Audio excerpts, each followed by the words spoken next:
real soon I'm heading by Six Flags Mulch right there in Longwood. Yeah, because man. I have this drainage project. I've been working on my yard, and I need a bunch of rocks. You do, and they got the rocks. They got the rocks. Also, I'm going to pick up a bunch of bags of potting soil because they have really nice potting soil. I went back a couple months ago at the beginning of spring and got a bunch of bags of potting soil. They have bags of regular soil. They've got a dump truck full of soil if you want. Well, don't even get me started on mulch. Yeah. You need all the mulch? They got the mulch. They got the rocks. Koi fish. They got the aquascape if you want any sort of fountains. If you want a fountain I'm really with a koi surprised pond. you haven't done that yet. Like, honestly, I'm really surprised. My leaves are so bad. But they're and beautiful. the raccoons will eat my koi fish. That's what everybody Here's says. what I was thinking. Put it inside the fence. So the raccoons tear your enclosure to shreds. Okay, inside my pool enclosure? Okay, it'll be an attractive nuisance. It's so if you're looking for any of this stuff, BDM owned, John Gunther, I text them all the time. Everybody's used them. I mean, they're great folks, and they'll do you right. It's Six Flags Nursery. SixFlagsMulch.com. Welcome back to A Corporate Time with Tom and Dan. I'm Tom. I am Dan. Samantha and Butler are all here, and the fish tank looks pristine. So, speaking of Butler, he yelled out from the office that he went on Jerry Jones' RV one time. And there's a lot of celebrity encounters. Encounters, interactions. But they're never that good. Like, remember the last one? Well, truthfully, none of his stories are really that good. Hold on, how do you like the premises are cool? This is another encounter with an NFL owner, which is weird. I feel like you get one of those. Well, he waited on the other guy, right? He tried to sell Capital him, Grill. He tried to sell him the Magnum. That was last week we talked about. And he's been to a Super Bowl before. I feel like now he's just waiting to hear what we talk about. Like we just had on David Jolly, and we were talking about selling crack. And Maybe I feel like he sold crack I feel like before. he would peek around the corner. He's one of those people that peeks around the corner. Is like, my cousin sells crack. You know, like like they feel the need to always have a way to pull themselves or hook themselves into the conversation. Yeah, it's kind of like a one-upper, but it's a conversation. It's like a bad one-upper. It's like he goes into one-up, but it has nothing. Butler, get in here. Let's talk about Jerry Jones' RV. So he was on there, huh? Butler, you're looking good today, man. Is this a beer rep thing? Like you're a beer rep for so long that you're around these festivities? No. This one was actually pretty cool because it was when I was working my other sports management job. It was at the Super Bowl. He was Jerry Maguire. Jerry Maguire. Your other sports management job? I didn't know show there me was the money. You said that like as we. You didn't know this? You did not know that he was Christian Okoye's agent? Wait, Tom, you hired this Christian man. Okoye's You agent. didn't look at his resume? I didn't have He's to the one that His got him work the deal with the experience? Chiefs. No. I showed up in my Pee-wee suit. I didn't look at any resume, nothing. Oh, my God. Yeah. I was like, can I ride your one wheel? I honestly don't know how Butler ended up here because if you I don't remember either. if you start doing the legend of the butt, the legend of Butler, and you start really dialing it down, if you go in the bathroom, he signed the wall of this studio, kind of like The Shining, where he's been here the whole time. He signed it like his name, and then Microman. So he had nothing to do with his company. Microman, the guy that talked. No, that's the Micro Machine Man. Oh, okay. That was when I was a beer rep. So Yeah, but it seems like that was a long ass time ago. It was. yeah, At this point, what, 5-6 years? And then I remember you came in for the interview, and I don't remember you being a founder or visiting the studio or coming in here at any point. I'm not joking. So it's kind of spooky. We were at a beer fest, and Butler let me ride his one wheel, and that was That was it. Just like when I gave you Daniel felt porn, obligated. and then that's how it happened. So you felt obligated. You know, You're like, well, this guy let me ride his one wheel. I better I'm give about him to a curse. job. I'm about to curse because it took me 7 years of working with you guys. Well, what did you give me? Touche. Did you bring a one wheel to the table? Yeah, what do you I got, give Daniel electric porn. skateboard? Mailed out your stickers and magnets for years. Hard work. Hard work did your doesn't work merch for for me. years. Yeah, that's not moving the needle type stuff. I want you to bribe me. That's all I need. Should have told me that. I want something fun. Yeah. Like, just because you're an awesome employee and you work super hard, that doesn't move the needle. Yeah, I You mean, let me You're ride- doing what iHeart did to you, or That's- whatever. it's sort of- The Clear Channel did to you. It's Yeah. sort of expected around here. That's what abusive dads do. I'm They used did to it that. me, That's why I stuck around so long. Yeah, I know. That's Yeah. part of it. We're banking Cycle. on that. It's the cycle. We're banking on it. So, you were in sports management? What does that mean? Well, I was actually running large, kind of honestly like parties that we would go to the large events like Super Bowls, World Series, What would Stanley you do? Cups. We need a party at the Super Bowl. It's too boring. I would make sure everything. I would make sure everything kind of goes in queue. So like I would make sure all the talent showed up. I don't know, would make sure this the photographer would show up. Carnival just doesn't hit emceed this pretty year, much call the entire Butler. event. So your company, like a sports team or something, would contact your company to throw them a party? What is it? Your company? no, You didn't Yeah, I own mean, it. he didn't own it. No, but- I didn't own it. You worked Well, for them. let me guess. It was called Entertainment Global. Right. They would host such parties for like Mercedes-Benz of America, BMW, Interesting. That's a weird Microsoft. job. stuff What's like up? that. It's Butler from GetCrunk.com. So you work for a company that basically put on these parties, promotional events and Correct. things like that, and then so you need the company to hire all like the infrastructure of that, Correct. the staging, And in the Arizona circumstance, it was we rented out an entire resort, and we had it was a 5-star restaurant on the property. It was a Michelin star restaurant. So we had some athletes that would come through, and they would actually, since we had rented the entire resort, they had to pay us money to kind of get to rent for that night for the restaurant. 'Cause Okay. we had the restaurant booked out for the entire week. And so they what would be your job there besides from like once the party was going down? Did you have to be on premises to make sure everything was done? correct? Okay. Yeah. You had an And- earpiece, and you just kind of ran around, made sure everything was. These executed. champagne flutes are filthy. Could you imagine, like, all right, Butler, you're in charge of this party. Here's an earpiece. Don't get drunk and high out there. don't just start partying with everybody, which for sure you did, right? 30 minutes later, he's out there running, man. Yeah. Like, for sure, you weren't doing actually business. You were just mingling around. I mean, not really. Actually, I took it pretty seriously. I didn't drink. That's where it went. I love it. There's absolutely Wait, no way you took it seriously. Way too much pressure in these large event scenarios.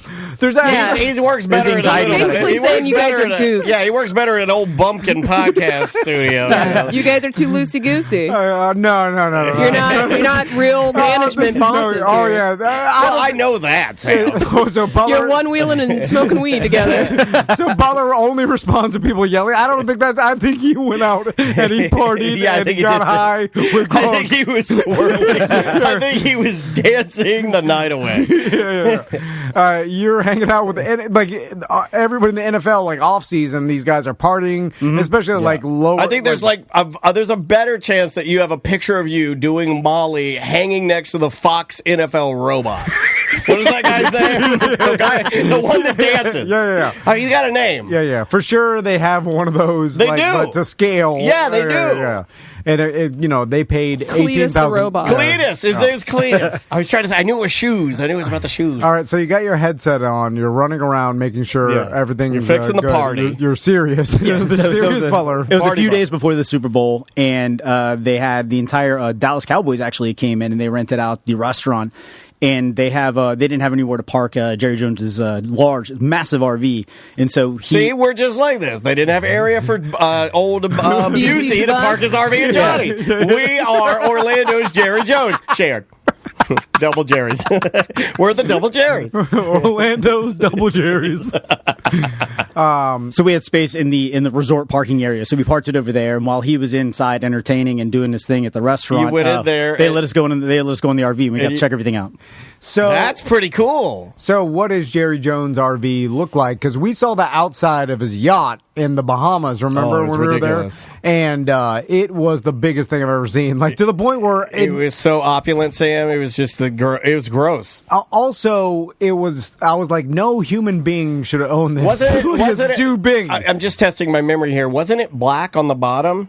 Shiny black? Yeah. And those are like the I type think- of boat. Look, I don't know anything about boats, but when I see a boat and it's not just traditional nautical white, and you've gone the extra mile of painting the thing ebony piano key, shiny ass black, I'm like, whoa! Like it looks like it changes the whole His RV reeked wealth. Yeah, it just changes the whole thing for me. Like, it looks like 100 steps higher than anything I've ever seen. And it's probably one of the biggest and most expensive yachts in the damn world. It was ridiculous. Which he only spends like a couple weeks of the year on. It probably, dwarfed other yachts that were in port. The sad part is like the guy is so obsessed with trying to win the Super Bowl. Like, you saw him in Hard Knocks. He's just there, like he's at practice, like sitting in the hot. He's just like you have this yacht sitting in the Bahamas somewhere, and you're under a stinky tent watching NFL practice. You know, it's like you're not going to help. If anything, you're hurting by being there. Well, also it's like all this money he's accumulated and these opulent things that he doesn't even use, and he's obsessed with like this one thing. So the better story is he doesn't get it, right? With the Super Bowl? I mean, that's the better story. Yeah, I mean, if you're writing the fairy his tale, lifetime. if you're writing the fairy tale, you'd have the king that has everything and all the wealth in the world, but he never gets what he actually wants, right? I mean, that's the better fairy tale. Also, it does look like die miserable, Jerry. Well, I don't want him to. I don't know anything about him, with and I don't want to wish the negative energy on him, but it's a better story. Bushy one time told me a story about Jerry Jones where, who knows if it's true or not, but he said he went to his property in Texas and he drove around a golf cart, and then they have people.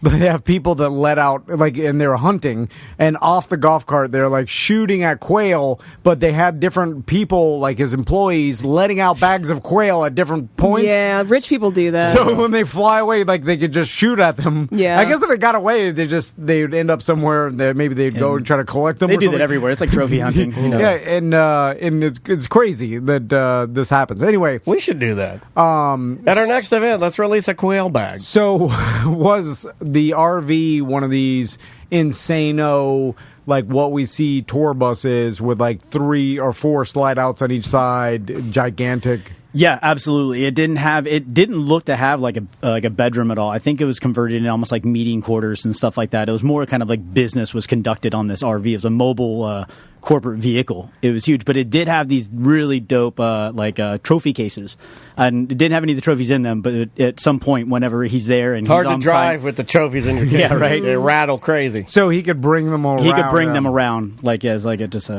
That's pretty cool. All right, that's pretty. Trophy cases in there, completely unnecessary waste of money. I support that. That's funny. Also, mobile business meeting room, probably a waste of money too, because where are you going that's not going to have a table to meet at? Where you have to go and meet in your RV table? Well, but how are you going to tell racist jokes in an Applebee's? You want to tell them on your own, you want to tell them on your bus. So the thing about Jerry Jones winning the Super Bowl is it seems like he wants a say into how the team is run. It's so weird to watch that, man. That has always been weird to me. Watch Hard Knocks. Like, you could see it because... I don't like the owners involved down. I think it's weird. I don't like Arthur Blank down there. Just go away. See it a lot with soccer. I don't like it. Yeah, it's an ego thing. And I don't like it. And he owns a team, and he's like, I want to say in the operations. And it seems like he hires head coaches that are willing to like be strung along a little bit and like influenced by him. In most cases, like...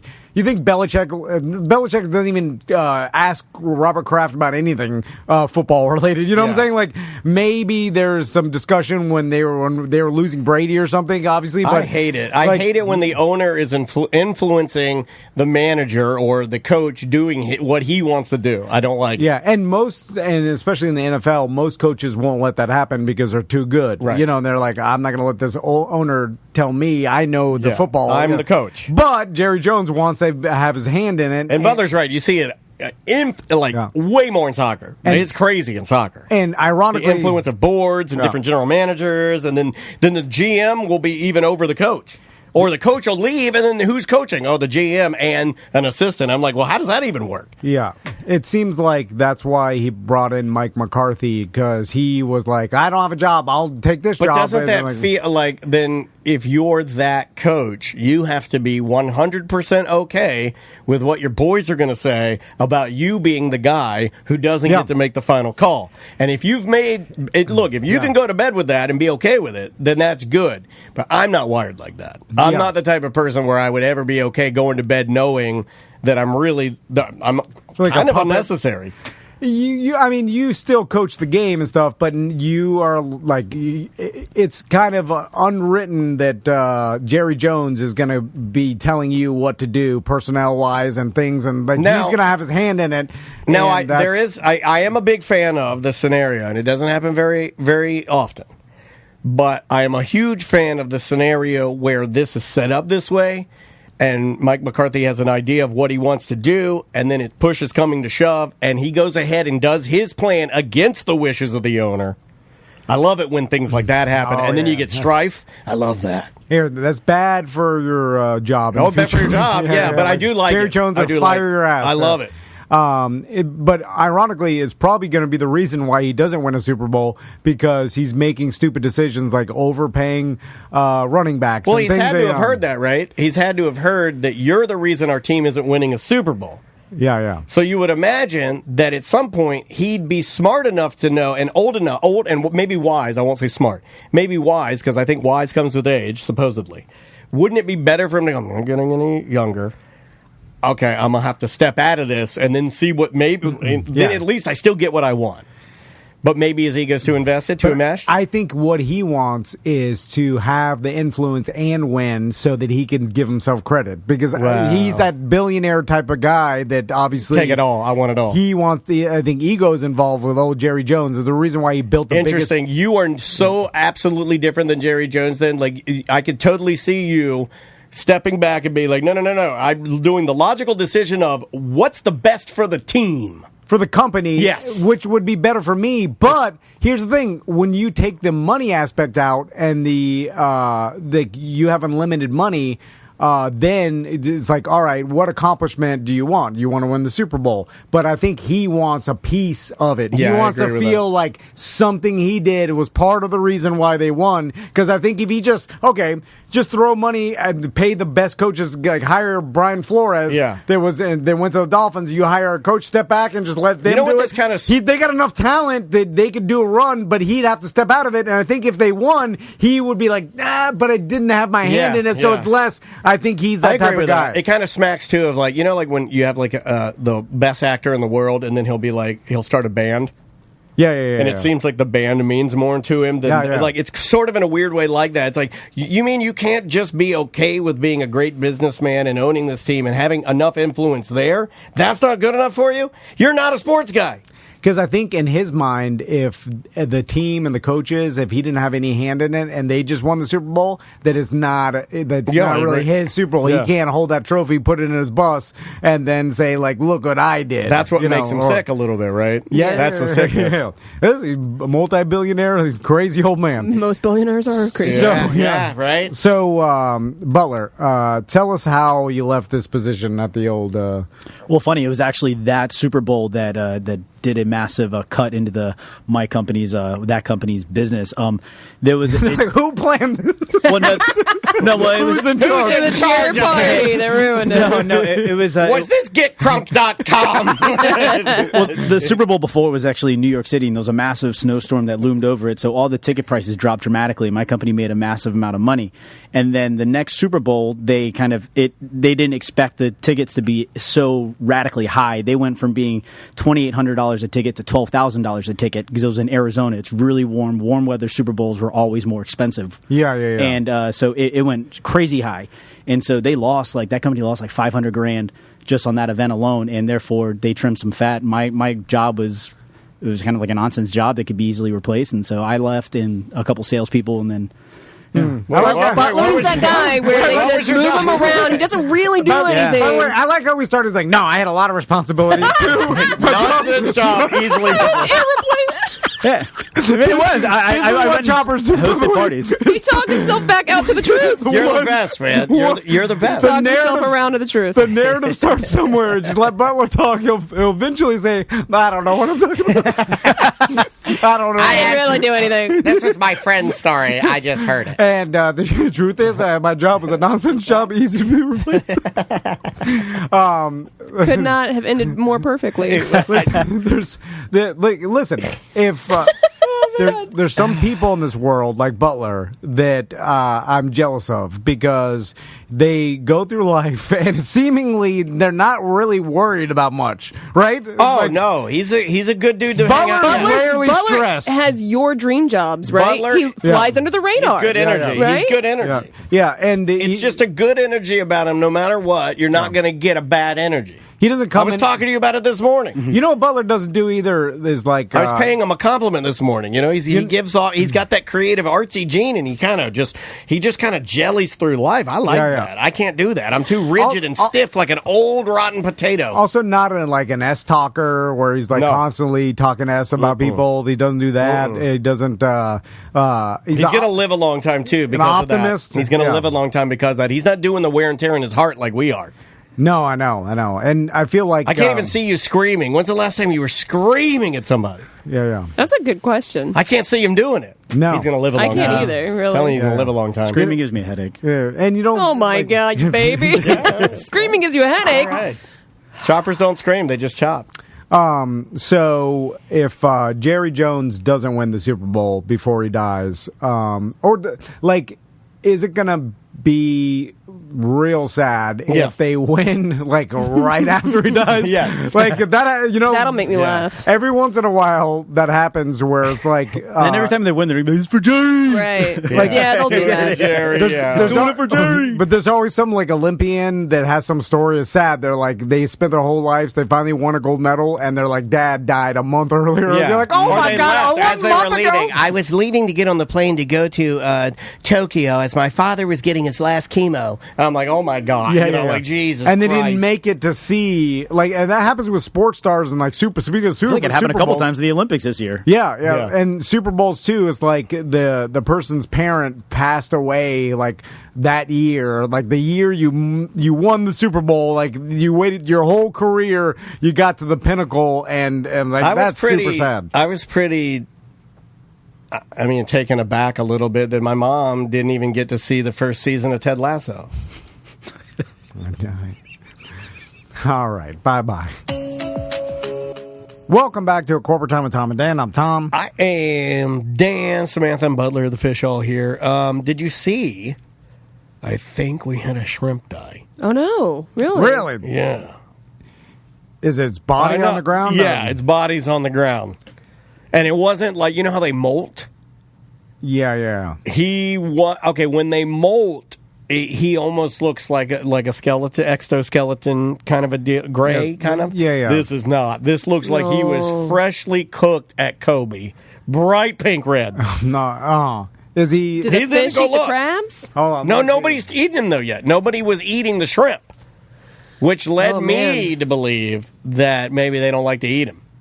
Back left-hand corner. Do you see him? You got to go. Maybe he was... down there. Oh yeah. Oh yeah. Yup. Yeah. Oh yeah. You're on the right side. He's right there. Yeah. You're at the right spot. He's down there. The other shrimp is dragging his body. No. Oh no, he's not. Yeah, he's gonna. Oh, I have to look Oh at this man, that's murder. amazing. Samantha, go. She's coming in there. The other shrimp is dragging his dead body. Now, is he sad or is he? This is what happens to you.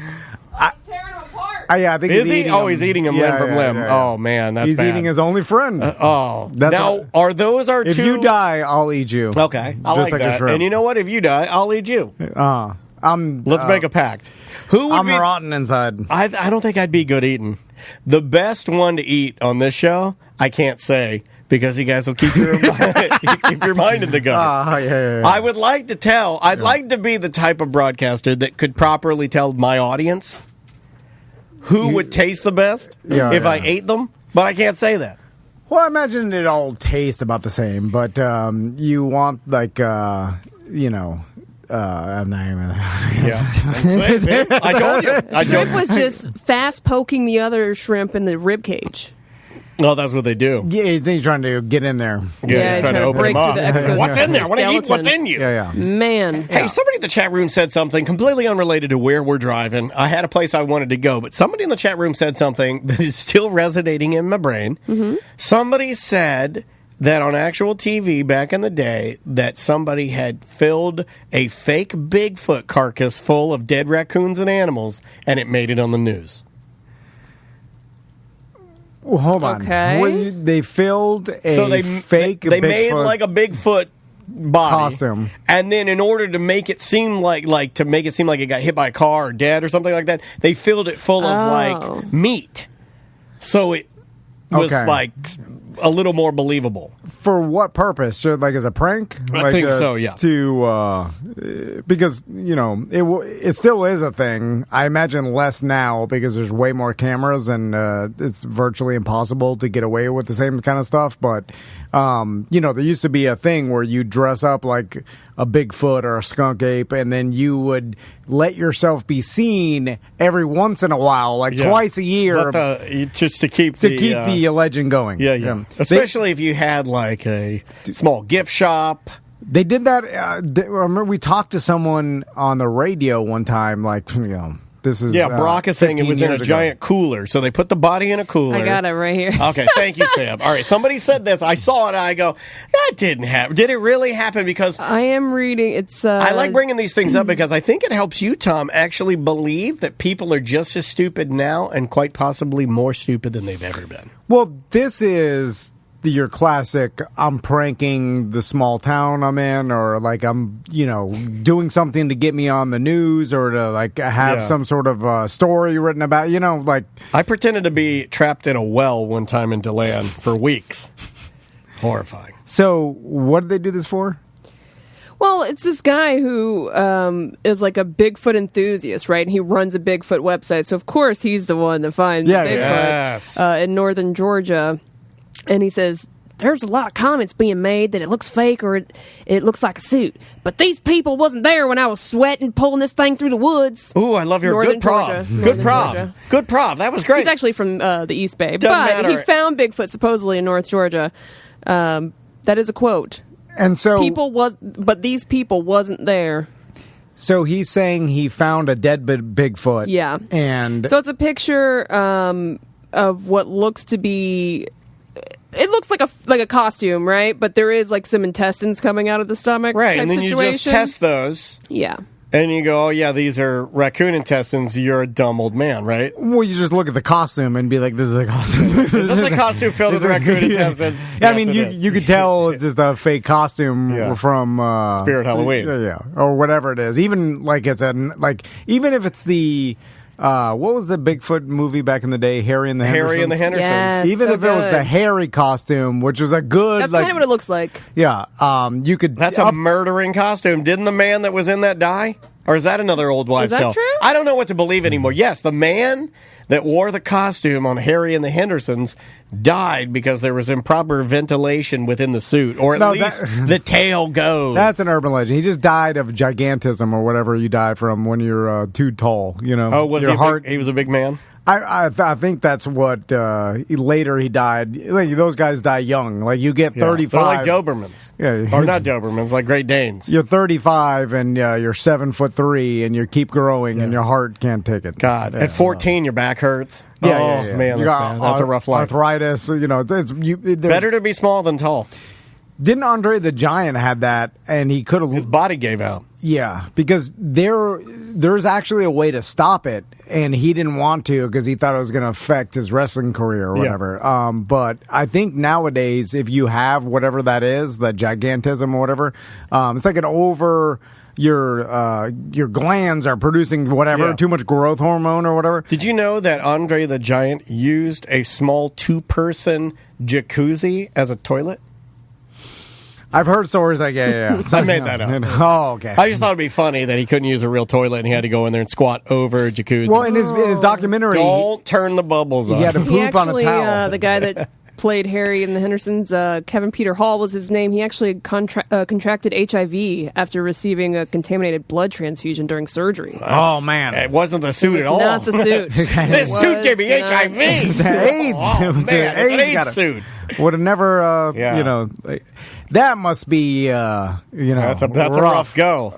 And there was a while, a man. span of time where people Harry's looking thin. didn't some radio person passed away Yesterday, Fez Watley. Fez Watley. Yeah. Yeah. Was it One of my favorite of all time morning radio personalities. What a funny dude.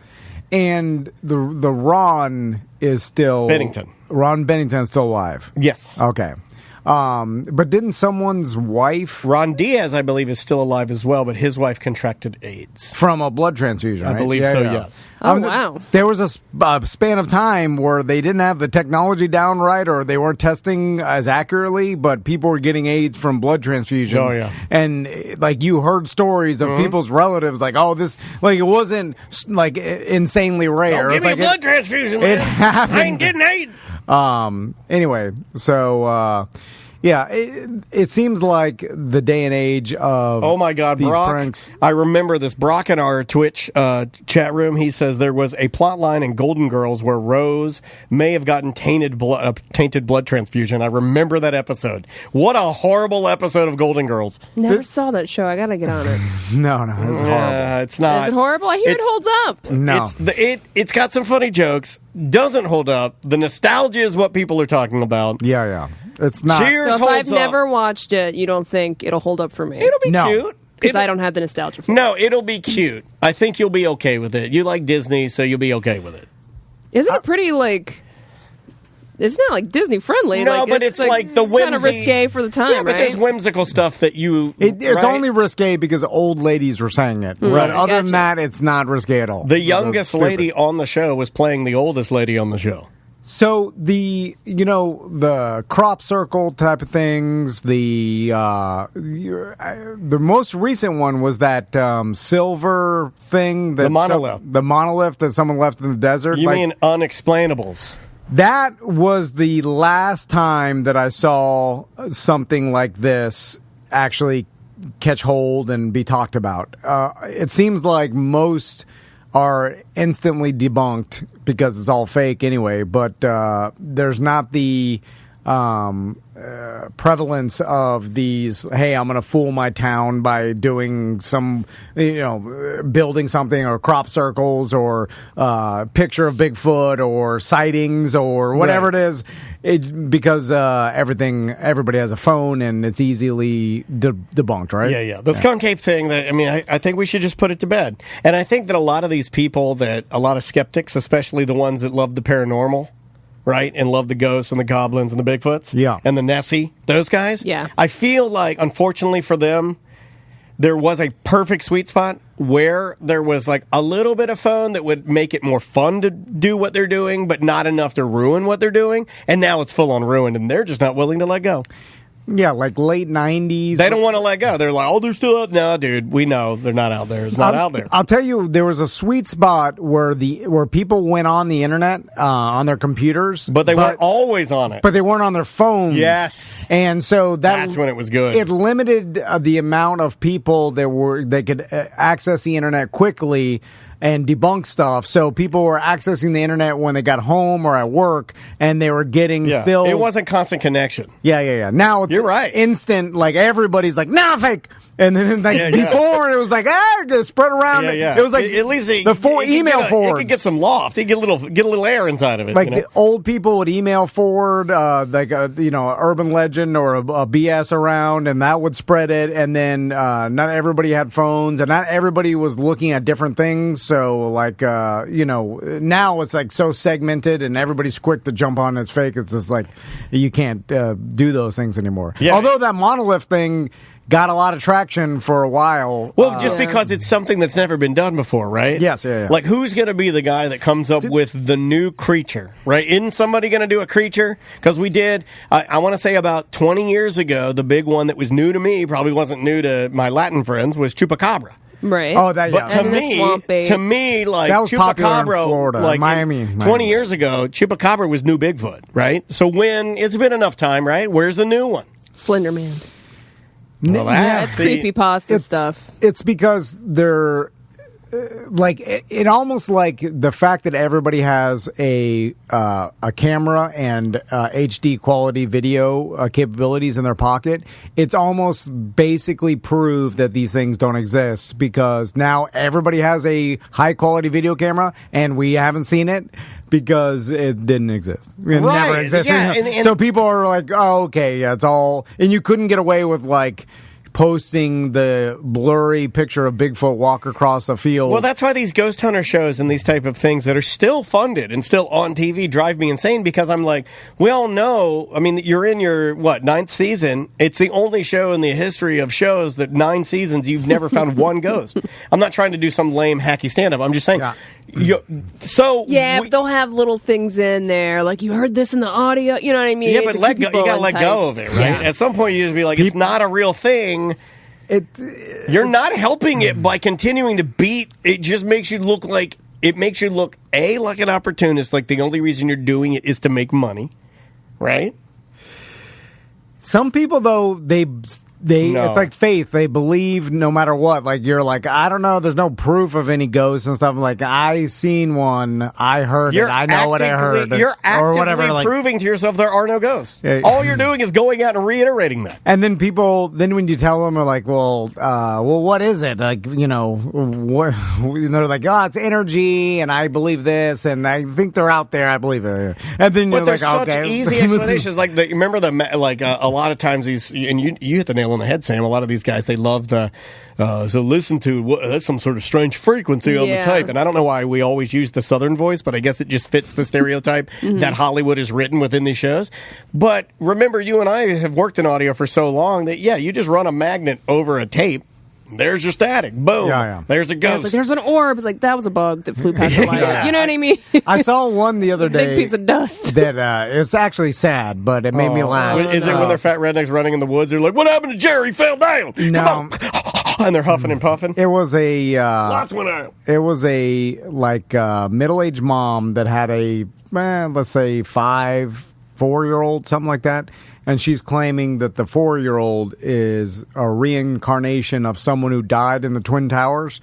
And then she's explaining how he said all these things that he could have never known or whatever. He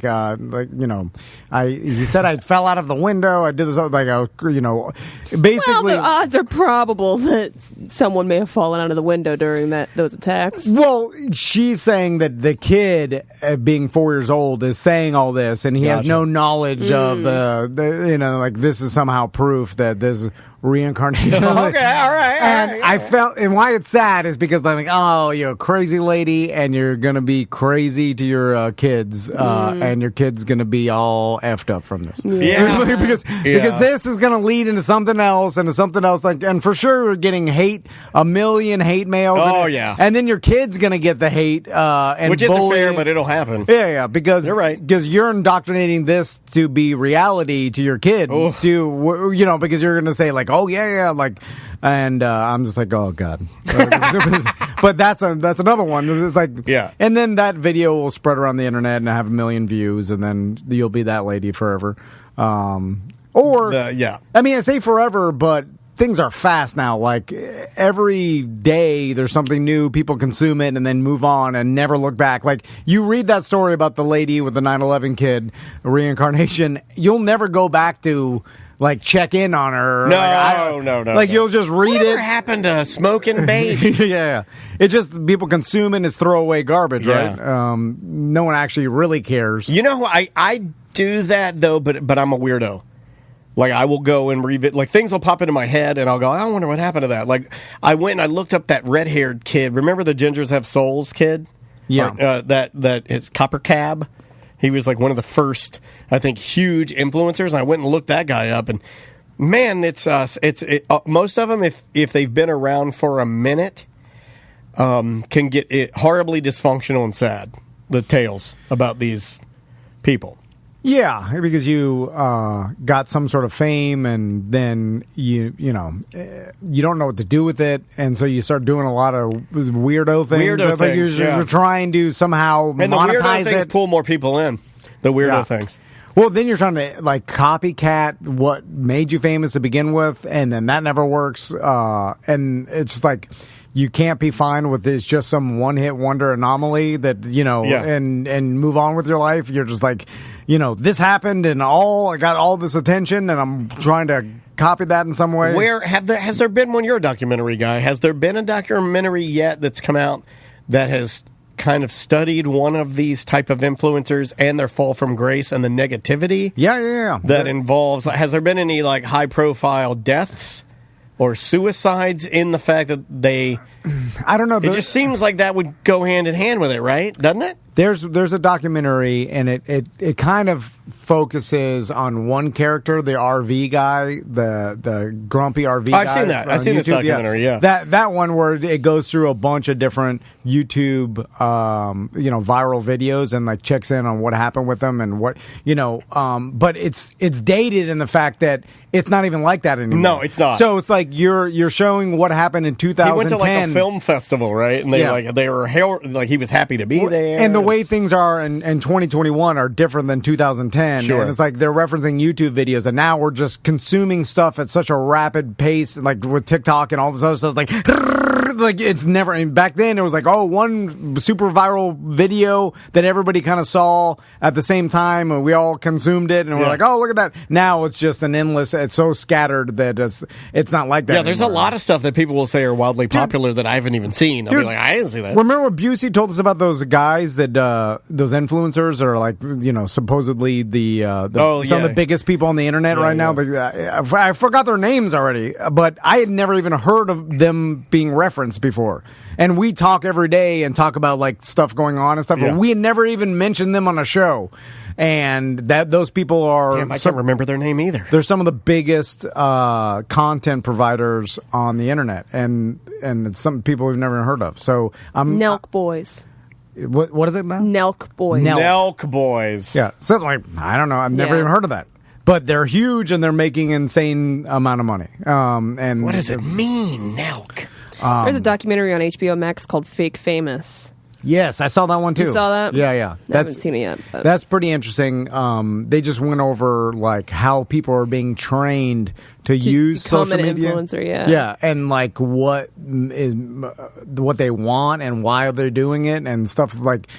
It's just basically how the current environment is now. The young kids that want to be famous, just like we all did. Like, where there's a reason why we're in this industry right now is because we gravitated towards entertainment or like whatever. Yeah. So they're just doing it in their reality, which is social media, and trying to go through it that route. I was like, our reality was, okay, you got to become an intern at a radio station to even get on the air to even so anybody could hear your voice. Their reality is like, all right, I could do this from my phone. I just have to figure out what's going to break through and get the people to look. Welcome back to A Corporate Time with Tom and Dan. I'm Tom. I am Dan. So let's bitch. Recently, Crystal sends me this text, and it's a bunch of sunscreen lined up. And it looks like some Facebook thing, right? And, is that the ones with the poisons in them? Yeah. The cancer card, like it's got this. And then Crystal's like, all these sunscreens have this chemical in liquid cancer in them. It turns into a carcinogen after a while, blah, blah, blah. And they're recommending, and they said they are, like, I don't know who the hell they are. And they're like, we can't use these. And then I'm like, all right. And then so she's like, we were going to the beach. This is like on Friday. And so I was at Publix. And then I was like, well, which ones can we get? And she's like, well, just look at the back. Well, they shouldn't be selling the ones that still have the cancer juice in them, right? Here's the thing. Whatever she saw is not the FDA putting this out or whatever, like the government. It's some Facebook thing. Okay. You know what I'm saying? So gotcha. They are still selling Facebook. It's Dr. Facebook. So they are still selling them because obviously maybe what they're claiming is correct, but the amount is so small that, again, just like Mountain Dew or whatever, you would need to put an entire bottle of sunscreen on your body and leave it there every day for the next 17 or 25 years for it to, you know what I'm saying? I don't know what it is though, because it doesn't say how much or whatever, just saying this is a carcinogen, blah, blah, blah. It doesn't give you the level of fear required. It just said, be scared. Well, yeah, that's just like everything. Right. So you're like, well, what are the percentages? How much is in here? And what? But my wife doesn't see that. All she does is see I'm spraying cancer on my boys. Right. You know what I'm saying? Which is what all this is like just to make moms fearful of the products they use. So they spread around like, hey, this has some sort of percentage of some chemical that if you left on degrades into a carcinogen, it's that kind of thing. Anyway, so I'm at Publix, and she tells me which one to buy, and I buy it, and it's this chalky. Well, I forgot what brand it is, but it's... Yeah, because they took out the stuff that makes it good. The Yes. stuff that makes it good causes cancer. And It's then- going to be chalky when you take out the cancer juice. And then we're rubbing it on Tommy's face, and it's just complete white face. You can't do that. You can't say that. Which I did say that. I was like, we made our sons more white, which I'm can be perceived as some sort of racial thing. They're like, I want to make you more white. You're a little bit pink. So anyway, and then she gives it to me, and I'm just, give me the cancer. And then I spray the sweet, greasy it's cancer. good. Yeah. And I'm like, I don't care. And then she sends me this other article the other day. Same thing, the lineup of products, and Bubbly and LaCroix's on there. And she's like, oh, this has the cancer too. And then I'm like, oh, God. And then she's like, it's got this chemical that is a carcinogen, blah, blah, you know, the whole thing. And basically all. Oh, man, that's where you're at, huh? Oh, you're going to dump everything in your house into the street. And you just have to live on a dirt floor, all natural. No, 100%. I'm like, I'm not stopping any of this. I am drinking it, using the sunscreen, don't care. Really? Jay Cutler, don't care. Well, you're going to start fights. I wouldn't do that. Well, she can do whatever she wants. I'm keeping all this stuff. I'm, okay. like she can, stop drinking Bubbly or LaCroix or whatever. Well, or what do you use the drink when you get rid of everything that's got cancer in it? That's what I said, and I'm like, this is ridiculous. Just like, water? And I'm like, all these other things I'm doing are way worse than this small chemical or whatever that turns into a carcinogen. So unless I'm totally healthy, and then I finally, like, if we get to the point where I'm like, I'm cutting LaCroix out because it has this chemical, I'm doing Well, good. what is the chemical? Did you look into it more, or do you? Yeah, look okay. into it. I don't Okay. care. All right. I'm like, give it to me. I would like. I don't smoke a pack a day, but I'd still smoke one cigarette at the end of the day. It is fine. Oh man, that'd be good. I want to look up what this like. I don't have the self-control. Both of the bubbly waters. Okay, so it's bubbly. It's basically everything. But LaCroix and Bubbly were on there. Again, I don't know what the hell it was, but I got the screenshot of some Okay, let's see if Facebook I can meme. Risky PFASs. Some sparkling water brands may contain high levels of risky chemicals called PFASs. It's just all a bunch of fear mongering because for sure I would imagine that these companies, the stuff they use have been tested and it becomes one of these things where yes, in high enough volume of it, there's chemicals that don't break down. That's the that's where Crystal was like, forever these chemicals is what they're called. forever chemicals that are in your body, and then and I'm like, well, forever. I'm not even going to be alive that long. The tomorrow and the forever chemicals. I'll be dead from something way before those chemicals, cause my death. You know what I'm saying? Like if I live for 150 years, there might be a buildup of like, oh, the PFS got you. Well, but a heart attack is going to get me at like 72. Oh, yeah. Well, that's coming. Well, I start thinking about it from the standpoint of, well, how long have I been drinking the PFASs? Your whole life. Like how long how is it possible to test how much forever chemicals are in my body currently? No. I mean, this is all, I imagine, just people put it out there, get shared. Yeah. And again, so what's it's really the level? not to help people. It's really just to get shared then, right?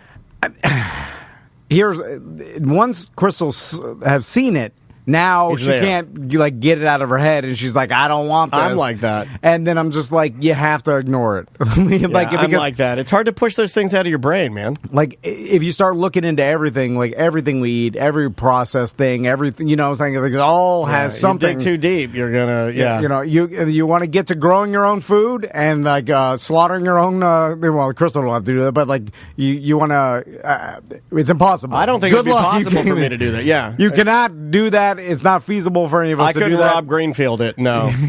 So it's like, unless you're doing that, you are ingesting a certain amount of chemicals that are probably those forever chemicals, things that, stay in your body. But again, I need to know how dangerous. Right. That's because what I'm saying. If you just say, oh, yeah, these stay in your body forever and may cause this after a certain amount of time, but I need to know quantity. I need to know exacts, because then I'll do the math of like what, Right. They're like, if you drink, if they say if you drink more than 3 LaCroix a day for 20 years, it could be bad. Then I'll be like, well, I do that. I do more than 3 LaCroix. Like I do about 10 bubble waters a day, and I've been doing that for 5 years or whatever.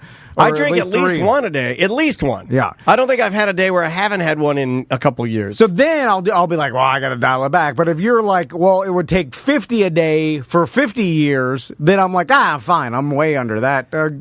Give me the LaCroix. Yeah, because I was talking about danger, or like getting used to danger last night with my wife. We were watching the show, Big Haulers 401 or Big Truckers 401.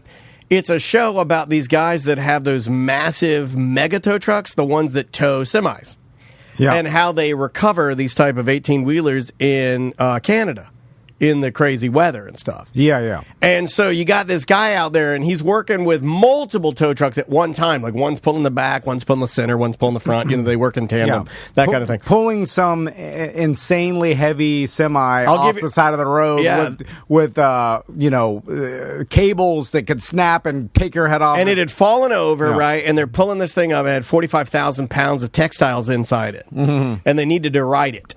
So they couldn't figure out how to do it. But this leads me to my point of, thinking about danger. These guys are out there in no less than 7 to 10 times.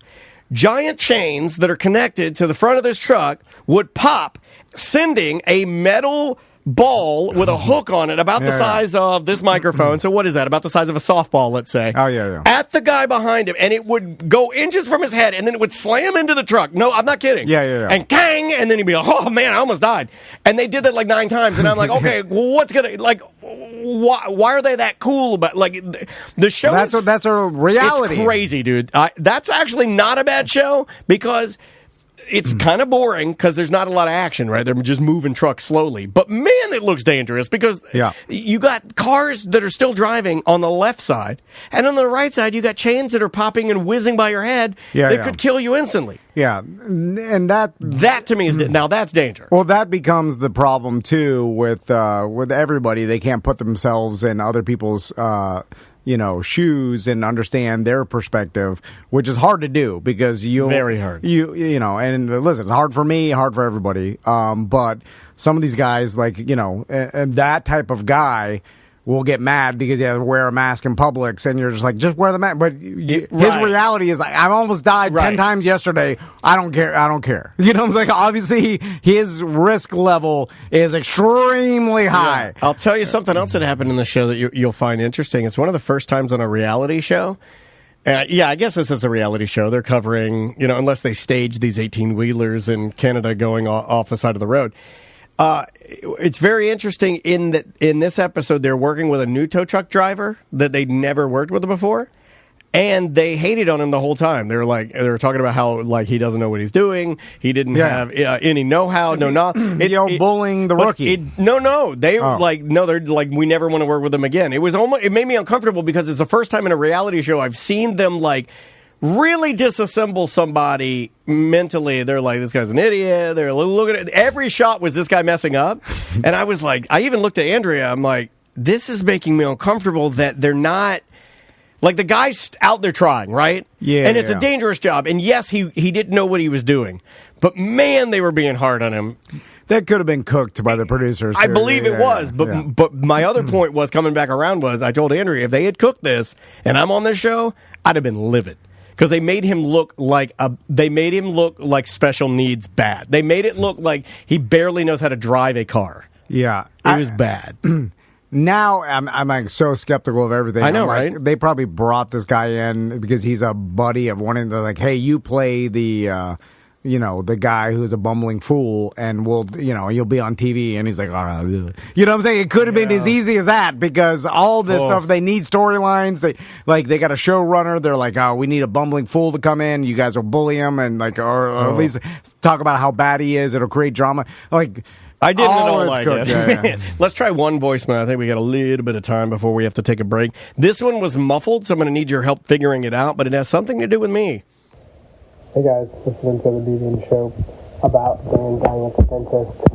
He stopped working out. So I guess the question is, what would be worse for Dan's brain, stopping to work out or stopping all sexual activities? Okay, the question is, what would be worse for my brain? Because I passed out at the dentist on Monday. Yeah. And we sort of determined through being using our huge and super smart brains and Dr. Facebook. I'm basically a scientist. You really are. And we determined that it was just my lack of activity because I really like those workouts to blow some anxiety out of my brain. Yeah, the anxiety built up. You had a full attack on Monday, passed out. Freak out. Worked out this morning. Told you how great I felt this morning when I came in. This guy's saying, what would be worse for me, stopping all of the exercise that I've added to over the last couple of years, or stopping all masturbation and sex? Oh, I think exercise. I do too. Yeah, I don't think the masturbation or sex releases the same.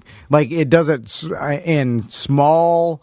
It's not the same because how people are like exercise lasts a very long time. Orgasms do not. Yeah, I don't know if you know science. And we've like tied in the words like release and like stress reliever or like all these different things to that act, right? Where it's self-care. Like, it's small, and there's a small truth to it, but there's no long-lasting effects. Correct. Like when you exercise, I think it's just biology.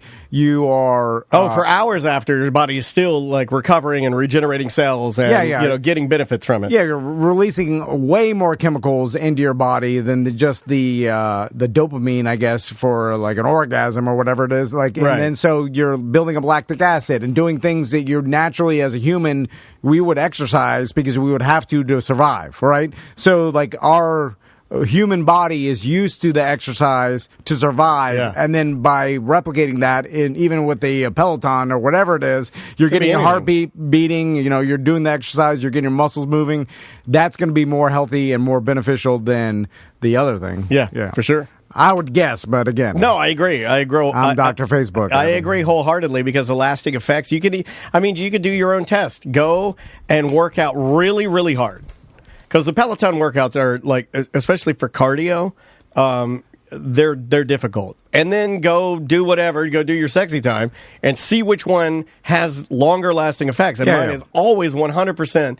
The workout always puts me in a way better mindset. Well, they try to scientifically prove that whole like old wives' tale back in the day about like boxers and fighters. Don't have sex the night before. Yeah, they would or even practice an abstinence before a fight or something because like your old grizzled boxing coach would yell at you. You need the energy. Don't release it, or don't. They've done. You need the anger. They did the sports science and it's complete BS. Yeah. It does not affect it one way or the other. Yeah. They took like professional athletes. I think they did it at one of these shows, and then like they had one, do it the night before, one not, and all this stuff. And like no difference. Yeah. There's no chemical difference. They couldn't find any sort of proof that this is actually beneficial in any way. Yep. Bye. Welcome to A Corporate Time with Tom and Dan. I'm Tom. I have no idea what's happening. I just saw a dead body on the floor of a Zoom call we're on, and I'm freaking out. On the line with us right now, I believe she is in a different state. Different state of mind. They made it. Maybe a state of mania after she plunged the knife into Jason's head. Jason is dead on the floor. She just confessed to a crime. Jana's on the line. How you doing, Jana? I'm good. How are you guys? Oh, what are you making fun of my old man radio? She's on come through We're a line with her. Yeah, but there's not Wi-Fi, right? There's a line that on comes. the line with us, Jana Banana. You're on line one. It's a type of line. Jana's on line one, live from the farm. Online. What say you about abortion rights? How you doing, Jana? They're bullying me. You guys, I'm literally out in the middle of nowhere. I am looking at wheat fields, porn, Milo. There is wheat fields, porn, and Milo. Yeah. Johnny Carson. Wheat fields, porn, Milo. So I'm gonna guess you made it back to your hometown. Well, actually, this is a farmhouse that I spent my summers in when I was little. But then there was like a huge dispute in the family over land, and we never came back here ever again. So I have not been to this house since I was maybe 9 years old. Did they handle the dispute, or you just showed up? You're squatting right now? Obviously, she killed everybody. That's how she ripped out the house. You killed Jason, too. Yeah, she's a killing machine. Which I'll talk to you about that in a second. So how'd you get back to the house? This there will be blood scenario. Did a bastard in a basket? By the way, one of my bucket list things to do in my life is get into a land dispute. Like, I feel like you haven't lived until you've been through a land dispute. A good property line dispute. Yeah, this has been the craziest of all. I'm telling you, this trip has been life-changing for us. That's all I have to say. I have not been in this town, and the first night we get here, they're having this family fun night down at the Squircle. Now, the Squircle is the town square, but it's shaped in a circle. And so we go down there, and the first 6 people we see, they're all like, Jana. You're not going to murder us, are you? I mean, over that whole land thing. And then next thing you know, I am meeting my cousin's kids. They didn't even know they had kids. And the last interaction that I had with my cousin, she invited me to her barn wedding, but then she uninvited me because our dads got into a fight. No, dad fight. Yeah, I've had a few of those. Crazy. I've had a few of those. Well, you can't play on his soccer team because he actually had the audacity to throw some sod clippings over my fence. Stuff like that. Yeah, so I literally have been meeting family members. I'm going to a family reunion on Sunday of people I didn't even know I was invited to.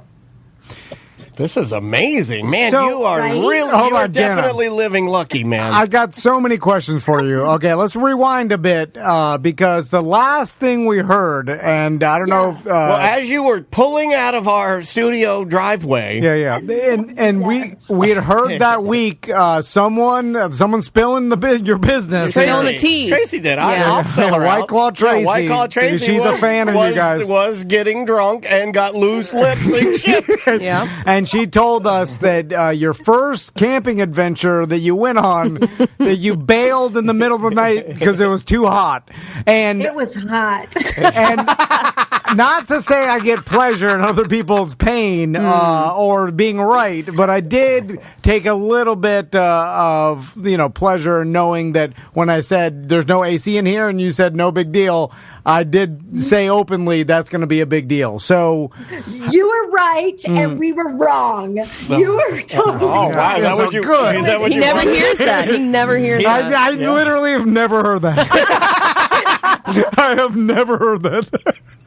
One time. Look at this. Mark it in the book. And I always wanted to. I'm crying because you're right. How does it feel? I've never heard validation. It doesn't even feel that good. Okay. Like, it's kind of it doesn't even. I already knew it. I can't really celebrate. I can't even celebrate for you being right because I'm still sad about my friend being murdered by Janet. Oh. So, you. It's like a hot box in that thing. It's like a 6x6 foot hot box, and you start sweating in there, and then you don't know if you're smelling your sweat or the dog's puke or dogs are puking in there.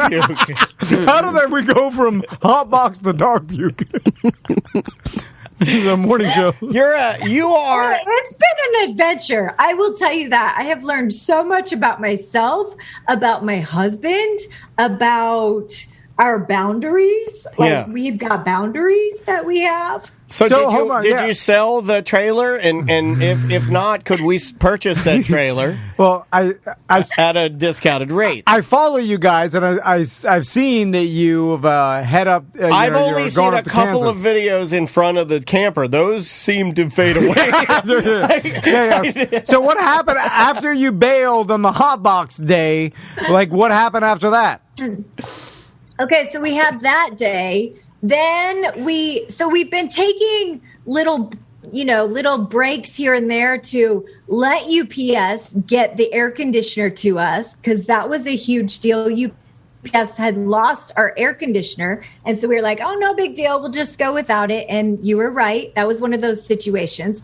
Then we went through the Ozarks twice, and we were going over this bridge, and Jason said, oh my gosh, I would really like to camp here one day on the bridge. And I hit him on the head. I'm like, hello, that's what we're doing. We are towing a mini camper. Why someday? Why not today? Oh, did he forget it? Did he leave it at the campsite? No, but we ended up in the Ozarks for a while, and we literally, the first person we asked, hey, what's your dream? She said, my dream is to not be convicted of the 4 homicides I'm being accused of. Excuse me? What the hell? Hold on. Is that just a small town old person joke? Because that sounds like it's pretty detailed. No, this was in the Ozarks. This was in Russellville, Arkansas. And she didn't have teeth on this side of her face. I was like, them's my murdering teeth. And Jason climbed into the camper that day, and he was like, I don't care if we don't have air conditioner. Lock the door. We're hiding from the lady. This is an exciting adventure you're on. So right? you at this point in time you still don't have AC, and is it just hot every night, or is it you're heading north? Is it cooler in the nights? I mean, yeah, we spent 3 nights in the camper when we didn't have AC. And that was about 3 nights too long. Yeah. Did you wake up at one night was in a Walmart parking lot. Never thought I'd say I'd done that before. Yeah. But yes, I've spent the night in a Walmart parking lot. You should try it without a camper. I was so hot that I wanted to open all the doors, and Jason was like, no, it's not safe to do that. And yeah, so again, we're learning a lot about ourselves. Everybody assumes that a Walmart parking lot is always safe to go sleep in, but it's also the same parking lot that all drug deals are done and Craigslist deals are done. So it's also where Dog the Bounty Hunter's right-hand man, Youngblood, went to masturbate. Like, people That's where he liked to masturbate. They're like, hey, let's go to the Walmart parking lot. It'll be safe to sleep in my car or the RV or the bus or whatever. Yeah. Like, everybody does drug deals and Craigslist deals here. So you technically, should go Target parking lot. It's a place where everybody goes to do nefarious thing. Anyway, so it was hot as hell. Then we went to my sister's house, and we actually camped there for a few days. And that was fun because we got to play Aunt Jana and Uncle Jason. She has 3 babies under the age of 2. And that was almost worse than staying in a mini camper without air conditioner. Yeah. They're loud, and there's poo-poo everywhere. And they're only fun after like 3 or 4. They'll actually, you can talk to them. They're really only fun for about 3 or 4 minutes. 2.5 years. Yeah. Like 3 to 5.5 was dope. Right now we're in another, I'm not into it right now. It was a lot. That's all I have to say. And so we couldn't really wait to say goodbye, see you later, this was fun. And then we ended up in Kansas. And we were in my hometown for several days. And then I decided I know too many people here, which I love, don't get me wrong, but I just felt like I wasn't getting any work done. Sure. So I asked my dad, hey, I need to find a place to go right. And he said, go over to the farm. Go over to the farm. I went over there and took care of business finally, and let's just say that I've acquired some new land. Now, are you're currently in the farm? Because it looks, I got to tell you, spooky as hell. Yeah, it looks like a farm. Yeah. It looks like you're a haunted, spooky farm, and you are being a very pretty blonde woman. It appears as if you are minutes away from receiving a pie that's been in. Now, it's got the old doorbells, where you twist them and they make that the cring, yeah, noise. You know what I'm saying? Yeah, I've never even seen that. They have a few of those in DeLand. I like them. You do the cring. I grew up in Miami. Everything was built in the 50s, like the oldest. And the memories that are coming back to me, like they have the vents in the floor. And I remember when I was little, my mom she has a problem with her feet itching. So she'd always go around to the vents and scratch her feet on them. Like, yeah. That's what I do. Like, Oh my God. That's some palm people. My grandpa, that's they some had an Dust older Bowl house. Danny. Dust Bowl Danny. So Dust Bowl Danny and Jana, and Jana's mom, I guess, we liked to itch our feet on. Were they brown? Mine were brown. wait, the vents. The actual vents or her feet? The vents were like brown metal in the floor. Yeah, and you'd walk over to them. And there's a dead husband.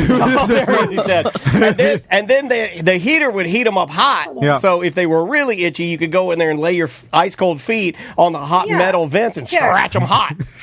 Yeah, like can you see it down there? Oh yeah, That's exactly what. I know exactly what I've done this. Yes, they're good for foot scratching, man. They're the best. And literally, nobody has been in this house for so many years. So, like, we had to take things off of the furniture, and you sit down, and like dust goes up. It's almost like that character Pigpen from Charlie Brown. Yeah. Well, it's I always also wanted to do that move where you're sitting in a lazy boy, right? But you're under the cloth, and then the person sits on you, and then you grab them. Jana, You're a crazy person. Hold on. You realize you are basically doing the same things that people do in every scary movie that I watch. Yeah. Which is go to the old house Go that to no the one's farm using. go to the farm to write my book and hopefully not get raped by ghosts. And then they pull off the white sheets from the furniture, and there's dust everywhere. And skeleton murder, blood. Yeah, there's that scene where like the Next thing you know, you're fighting a replica of yourself in a sewer pipe, and then a little black girl with gold scissors is stabbing you to death. I've seen all those movies. So They're terrifying. Are you literally in the middle of farm fields? Yes. So on all sides of us is crop.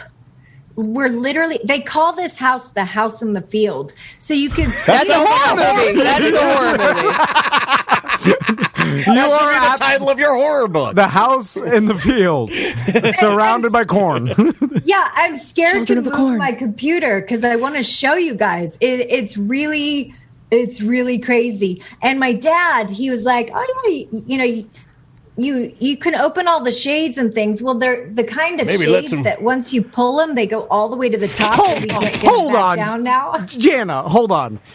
So you went Maybe to let some light in there. The place hasn't been the same since those two kids didn't come back. You went to an old abandoned farmhouse to start writing your memoir or whatever on old typewriter. This is A movie plot, Misery. the yeah. plot of Shining. Or like Misery, where Kathy Bates is breaking her legs. Yeah, this is the plot of every scary movie and Plot Shining. twist, she broke Jason's legs. Oh my God, you're holding him captive, aren't you? Take that blanket off. Let's see the legs. Let him go. He'll write the novel for you. He promises. So You guys make me laugh. You should have a podcast or something. So now you're totally alone, you and Jason, in the middle of nowhere in the cornfield at an old abandoned farmhouse, and you're using this time to write? That is correct. And yesterday, so here's the thing, is there's nothing to eat. There's no grocery store. You have to drive a really long way to get anything. So we drive to Marysville almost every day. How far is it? For our daily errand. Like we always have an errand. One day we had to go for food. One day we had to go for dog food. Yesterday. Could have gotten the dog food with your food. Write that down. That's a tip. That's a tip from Danny. That's Dust Bowl Danny tip of the day is get your food when you get your dog's food. Yeah, I'm not a farmer, but I think you go into town like once a week and build up your supply. No, you go every day. In fact, twice a day.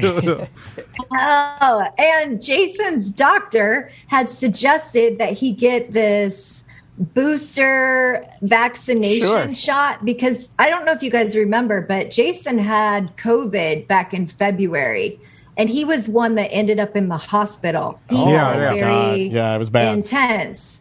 And so with this Delta variant and everything, we ended up at the health department yesterday, and Jason got a shot. And then this morning, he just all of a sudden went downhill really, really quickly. So he's suffering from the effects of the vaccine booster shot. Yes. Well, at least he's getting it, right? I mean, you gotta do what you gotta do. So I've heard people, like, obviously from the first shot, even after I got the first shot, I felt hungover all the next day and tired. I do wonder but if people that had COVID, like, because my husband, too, he also was in the hospital as well in February, and both of the shots really affected him badly. Yeah, he had a worse go than most people. Yeah, you're right. It must be something with your immune system, right? Like, if whatever we're saying, this is what I would advise people listening to it.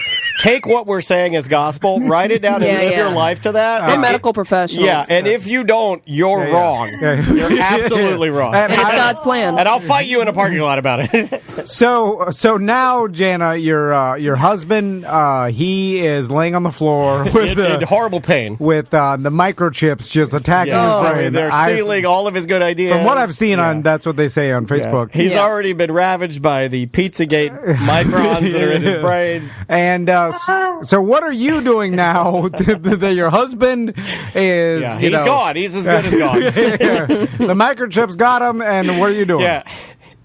Okay, so I decided to clean. All the dust? All the ghost dust? Hold on. You're so cute.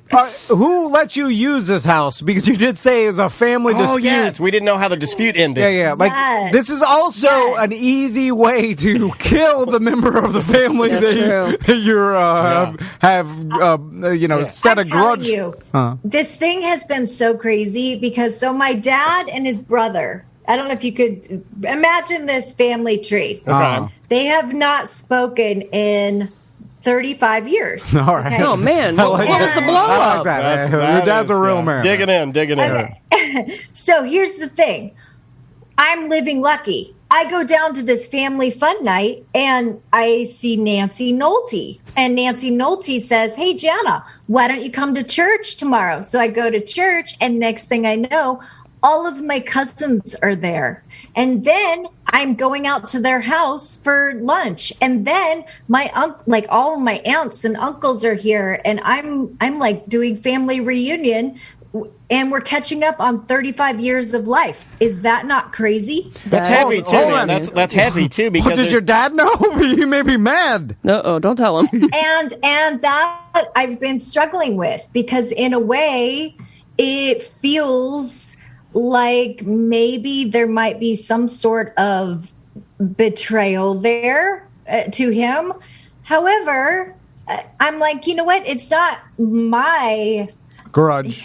Right. Yeah. It's not my grudge. And I want to say, when it comes to family toxicity, we've been talking about this in our clubhouse rooms. When it comes to family toxicity, it's generational. If you think, it's just a beef between blah, blah, blah, and blah, blah, blah. No, the kids are hearing it. They're feeling it. They're absorbing the emotions. They're learning how to interact with their loved ones, with their families, with their relationships. We are all connected. And so I just decided, for me, I'm gonna come at this with love. That's what I'm gonna do. Come at it with love and gratitude. So I'm going to write the plot here. I like that. I think that's really good. So your uncle and your dad have been basically feuding for 35 years, right? And they're just building up this hate towards each other, right? I do kind of feel like you're dead to me. I do kind of feel like after like 28, 29, you got to go for 50. Yeah. That's just me. That's just me. Yeah. Just because that's impressive. Yeah, it is impressive. 50 years for what? Because he told you the Kansas City Royals thing? Or whatever. It's always something dumb. Yeah. He insulted my mustard-flavored barbecue sauce. Yeah. So, anyway, back to the plot of the scary movie. So you come into town and you're living lucky. You got your RV. You're doing, your social media influencer. Is she an influencer in the movie? Because that would be very on brand and hip right now. Yeah, you're an influencer in the movie, and your small town relatives hate influencers because if I know anything about the Middle America, Jan is bopping around here, thinks he's some sort of Paul Logan or whatever the hell that guy's name is. So that makes them even more mad. So they have a plot to hold this family reunion when you just so happen to come into town, so that they can lure you in, set up, and then say, "Hey, you looking for some place to get away and write your memoir? Use the old farmhouse. We haven't been using it in years." And then the only caveat, maybe you'd have to do a little work around there, but I'm sure it wouldn't be too much. And then they lure you out to the old farmhouse in the middle of nowhere, and then they've been killing influencers in this house for years, and it's basically a fun house, but replace fun with murder. And then there's a cellar. There's a cellar with a dirt floor. No. Oh, don't go down there. Don't start digging. Don't start digging. You'll be walking on the bones of every influencer that's ever been to town. Don't you dare go down there. Don't you dare go down there. That's where they buried Chris Crocker. How dare you?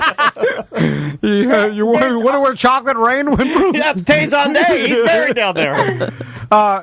There's a way that, like, if there's a tornado coming, you can climb outside and see what's going on while you're down in the dirt. Oh, a tornado window. Those are coming very handy.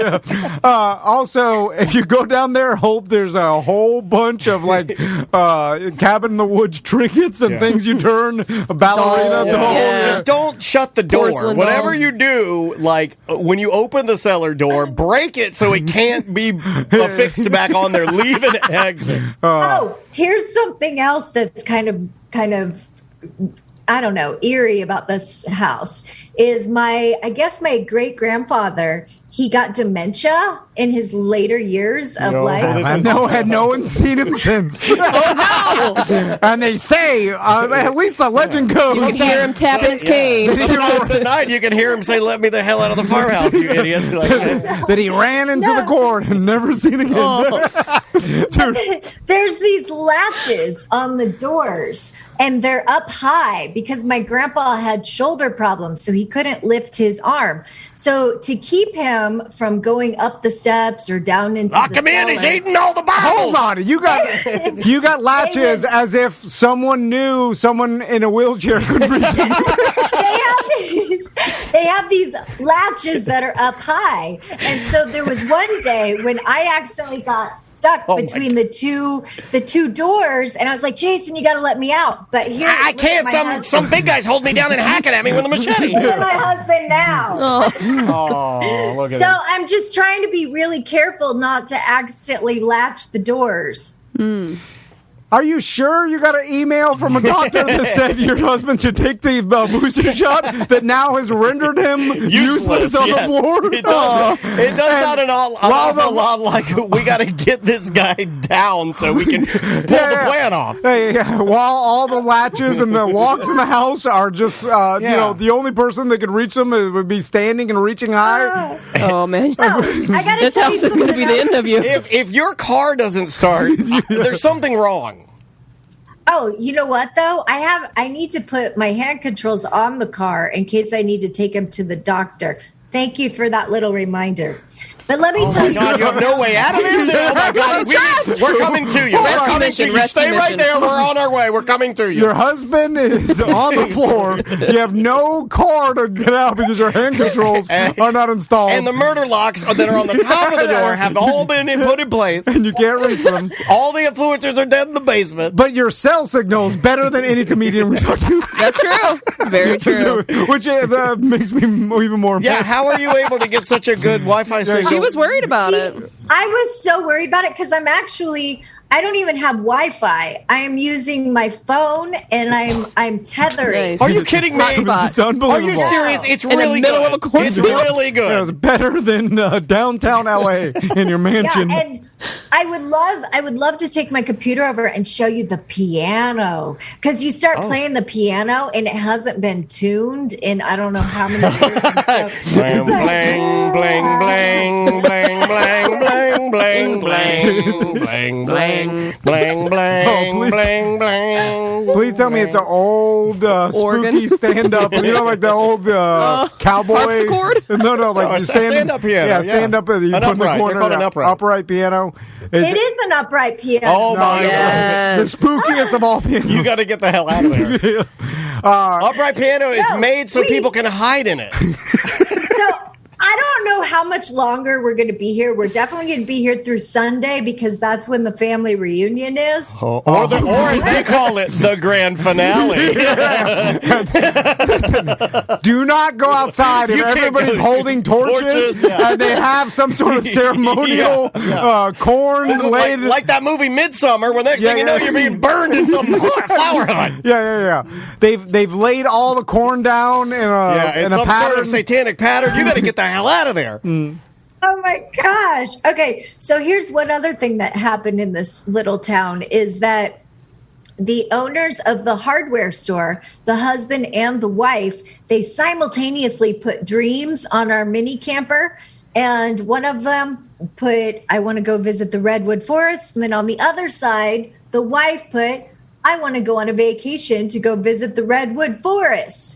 And so we asked, what's stopping you? What's keeping you from doing it? And they said, well, we don't have anyone to watch the hardware store. So Jason volunteered. What are you guys doing? moving? This is in the movie. They're like, this is in the movie. He comes, he's working at the hardware store, and then he has the big... But then he finds out it's money laundering business, like in Ozark. That's a more future. There's going to be a horrible saw scene in there where there's blades crazy, and then his whole entire body's on a big green egg.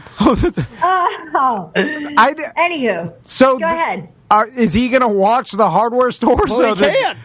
Yeah, that's what we were kind of planning. Now we don't know if we'll be doing that this trip because we kind of want to get moving again and get back on the road. This has been a nice little pause for us, but I think it's time. Yeah. Maybe on Monday to get back out on the road and start asking people what their dreams are because that's really why we started doing this. Yeah, your dream was not to be murdered in an old farmhouse.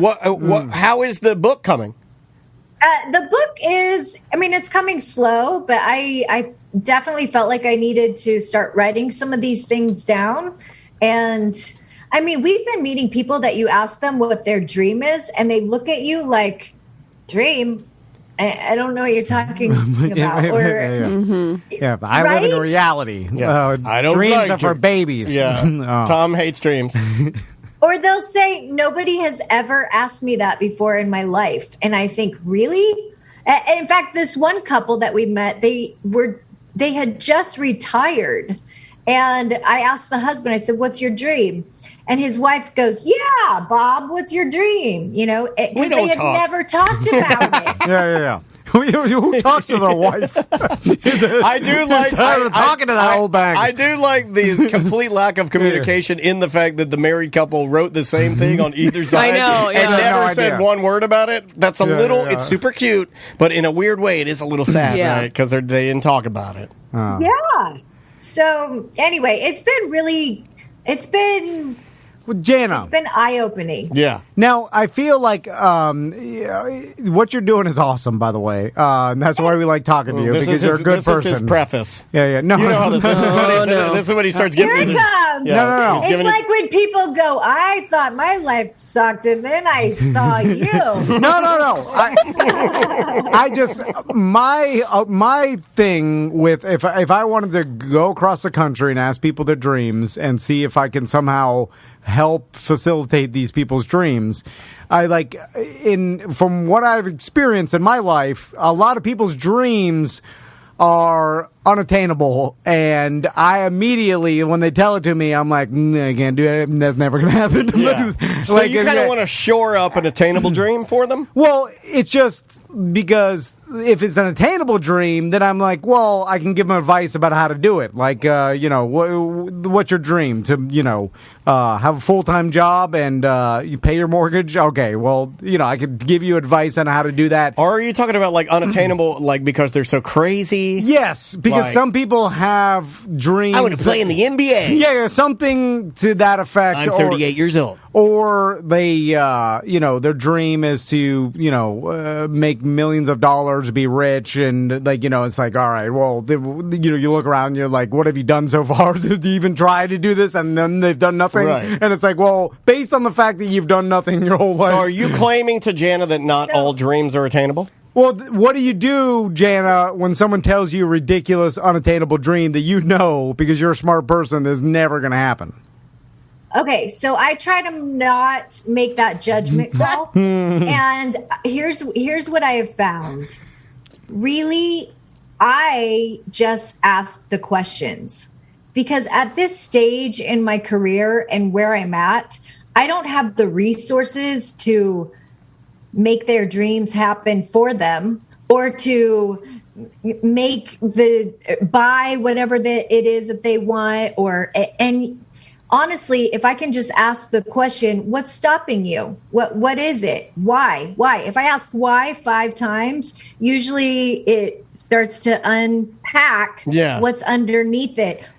Most of the time it's fear. Sometimes it's guilt. Yeah. Sometimes it's anger, or sometimes it's envy, or sometimes it's just a lack of focus or laziness. Yeah, I could see that. Jana, how are you such a good person that you want to help random strangers? Because I could not think of a worse thing. I tried to help one today. I almost got beat up in a parking lot. Seriously. Well, yeah, you yelled on passive aggressive. I did not. Yeah. I did not. Yeah. I did not. You're like, yeah, I'll pick that up for you. No, I don't. We got to talk about it tomorrow. Don't get into it. I did not. Because there's nothing worse that I could ever imagine than strangers telling me their dreams. Oh, man. I'd be like, oh, my God. Please stop.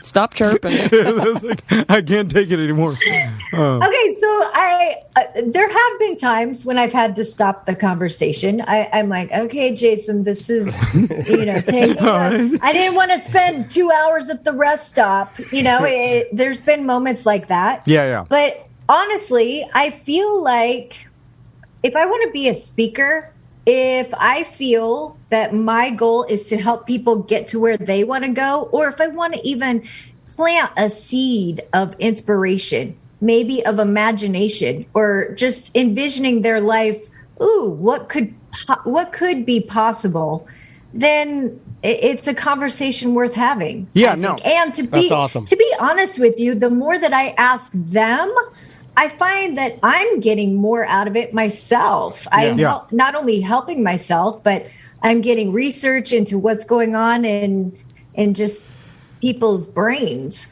And all jokes aside, that's probably, it's a proven psychology and something, a method that works with AA, right? Like they figured out that like recovering alcoholics will do better if they take on a sponsor and help someone else. Right. And that actually helps. You feel responsible, yeah. But it helps them more, almost even more than it helps the other person, right? Yeah. So then keeps the top of they mind. encourage people to do that, and then that's a proven technique that has worked, and they haven't changed it since like whenever AA started or whatever. But I assume it works with everything, right? Like if you go out and you help people, you're actually benefiting yourself as well, and maybe even more than even benefiting that person. Yeah. And also, it's kind of like a stand-up. You're getting reps on how to talk out people's problems. That's what I was going to say. She's fleshing out her own ideas by hearing other people's good ideas or even mistakes sometimes. Yeah. And then I'm trying to write it all down and put some of those tidbits. I mean, you start crowdsourcing wisdom and you put it in a book. And honestly, I've heard all sorts of excuses of why people aren't going for their dreams. Sometimes they don't believe in themselves. Most of the time it comes down to, I don't think I'm good enough. I don't think I'm good enough. And how many of us have thought that? We've all thought that, but who says we're not good enough? Who says we're not good enough? For me, it's society. Me, I tell people all the time. Tom is very vocal about telling people they're bad. Yeah. Like, see, for me, there's this guy Norm. He's definitely not good enough for anything. Not even good enough for his own name. For me, it's not a case of being bad. That resonates with me when you say like, "Oh, I don't think I'm good enough. I don't think I'm good enough." With me, it's typically I'm the best at it. I'm too good at it. Okay, I'm too good at this. Yeah, this is not a challenge for me. I don't. I already know the outcome, and I will win the Super Bowl if I tried. So therefore, I'm not even there's no challenge here. I already know for sure if I put my mind to it, I could do it. So therefore, it's already done. I've already done it. So I found that too, that some people aren't necessarily afraid of failing. They're afraid of success. And that's kind of a mind twist sometimes to think about. Yeah. No, I've seen. I just wish beer didn't make your liver bigger. That's my dream. So I also, Jana, have you felt that, 9 times out of 10, it's the person themselves that are stopping themselves from success or from whatever they want to do. Like, nobody around them, they'll try to blame it on other people. Be like, oh, it's because of my kids or this or that. Yeah. And but it's really them almost all the time. You ask someone, their dream is to lose 10 pounds. Well, why haven't you done that? Well, I just don't have time to work out. Well, why don't you have time to work out? Well, because there's laundry to fold and there's dishes to be done. Well, why do you need to do that? Well, because I'm afraid to delegate. Why are you afraid to delegate? Because nobody else in the house could do it as well as I can. Like, you start digging. And then you realize, oh, wait a minute, you're being too hard to please. Like, you are the one that isn't allowing them to fold laundry. You're the one that's not allowing, you're not delegating, or you're afraid to ask people to help you, which is why you can't go work out and you can't lose 10 pounds. It doesn't make sense. But when you really start digging in, people are their own worst obstacles. Yeah, for sure. So you're basically doing what a therapist does, where people just talk it out and then they realize, which, by the way, I was always mad about every time I went to see a therapist. I expected them to know the answers, so I wanted to go there and then... Well, what do you say? They tell me the list of things I need to do. I'm like, thank you. I shake their hand and leave, and then I found out it's just you talking to a person that's paid to listen, and then you figure it out yourself eventually. I asked this one guy at a rest stop. I asked him what his dream was. He said to be a race car driver. And this was after thinking about it for a long time. What is he, a 6-year-old boy? That's why I said it. I was like, do you have pubic hair? Because that's what little boys say. What the hell's wrong with you? Was he a giant obese trucker? I'm like, you can't even fit in a NASCAR. I will be a race car driver. These NASCAR drivers start when they're like 5 years old on go-karts, and they're like, there's no way you can start. You're not going to become a race car driver.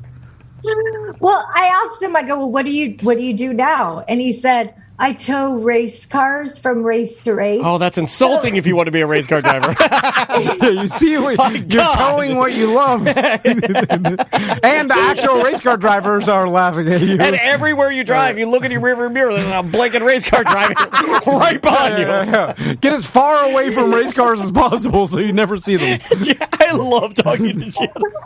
So I simply just asked, I'm like, well, why then aren't you pursuing this? And he literally just never thought of it. Like, he just always thought every time I look up in the mirror, I see it back there. I always think, man, I'd love to be driving this thing directly behind me. Just never thought to ask. I hope he stole one. And then they're gunning him down.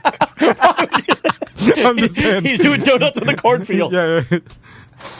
Anywho, so I guess maybe just asking the questions allows people to start seeing things differently. Yeah, no, Jana. Communication. You're the queen of it, and it is so important. And people don't know how to do it. You just got to communicate. You got to talk. Where can people follow your progress and your adventure? Yes, Start Living Lucky is our website, and on that site has all of our social media sites.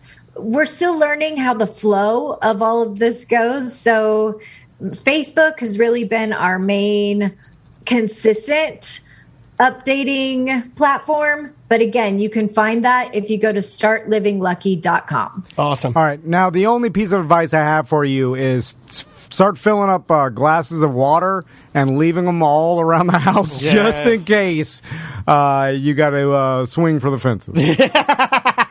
Sign. There's one board in the floor, and every time I roll over, it makes that creaking noise. It's like, oh. look inside the upstairs closet and see if there's anything carved in there. Yeah. Look behind the mirror. Why would you say that to a girl in a wheelchair? Look in sorry. the upstairs closet. Sorry. You should hear what he says to boys in wheelchairs. It's way worse. It's terrifying.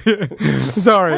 I guess there's You guys rock. No, never apologize. Love guys you. rock. Tell You're Jason awesome. we hope he feels better, okay? Yeah, me too. I'm sorry you couldn't join us. No Thank worries. you. Love you. Be good. See you, Jana. That is Jana Banana live from the farm. Oh, man. She's the funniest guest we have on the show. Oh, yeah. Like, always has, like, comes loaded with a shotgun full of tales. Yeah. And I don't like, she's like They're female just all- you. yeah. She's like female you. I love I hearing you appreciate tell it. stories. No, this is way better I than love me. hearing her tell stories. No, you guys are good storytellers. Man, you guys can tell some good stories. No, she's way better. Even the little one at the end she's about more the positive. race car driver is so funny. God, that's She funny. went to the Olympics. I have no dreams. I don't even Maybe dream. if you did, you'd get something accomplished. I don't even fantasize. I'm not joking. I at night before I go to sleep, I fantasize about like what I'm going to do tomorrow in the yard. In the yard, I'm like, I'll dig this trench from here to here, and then I'll put this. That's your fantasy. And then it's like, and then I do it. I'm like, I did what I thought I would do. So you never have had a fantasy where you're riding an R1 nude with like a Darth Vader helmet on, or No, you're because surfing with Kelly Slater, I'll be or like, you're that'll scuba diving. never happen. I only fantasize about things I can actually do.